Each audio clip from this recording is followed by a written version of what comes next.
חמודה, איזה מותק. טוב, בואי תראי. אפיתי לחמניה. איך אני אוהבת... היי, כיפה! אמרתי לך לא לאכול את זה, זה לסבתא. תניחי את זה בסל. כן?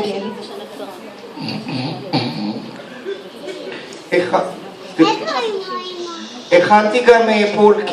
אוי, מה איך בא לי פולקה? כיפה! מה? זה לסבתא, באמת. גם זה לסבתא. חמודה. הכנתי גם...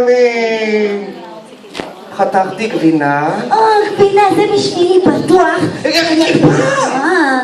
אני יכול לתוך של סבתא, תניחי. בסדר, לסבתא, לסבתא. אוי, כתבתי גם כאלה לימונים. אני אוכל קצת. מה יש לך לאכול לימון? לא, רק את ילדה מותאמת טיפה. חס וחלילה, אין לך אוכל במקרר. טיפה. אוי, יש פה גם רימון. רימון, איך אני אוהבת. לסבתא. כן, טוב, תראי, יש לי גם לחפש, גם לבשל, גם לנקות, גם לטפל, גם לעשות, יש לי המון דברים לעשות. כיפה, תקחי את זה ותלכי לסבתא. טוב, אז אני הולכת כיפה! כיפה!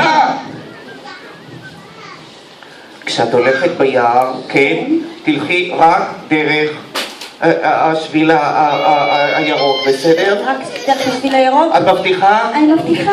מבטיחה? אני מבטיחה. טוב, בסדר. אני... בסדר. כיפה! כן. תזכרי שאסור לדבר עם זרים, כן? אני יודעת, אמא, אני לא ילדה קטנה, ברור שאסור לדבר עם זרים. כיפה! מה? שלא תדברי עם אף אחד.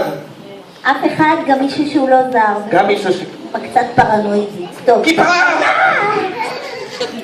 כיפה, ברגע שאת מגיעה לסבתא תתקשרי, בסדר? בסדר, אין בעיה, אמא, מה הבעיה? אני תמיד מתקשרת, אני לא... כיפה, תשימי לב כשאת הולכת שלא ייתנו לך דברים מהסל, כי סבתא מאוד מאוד רוצה את הלחמניה עם ה...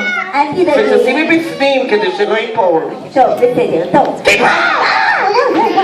את לא הלכת כבר? קדימה, אני לכי. הולכת רגע, אמא. קדימה, נו, מהר. בסדר. אין זמן.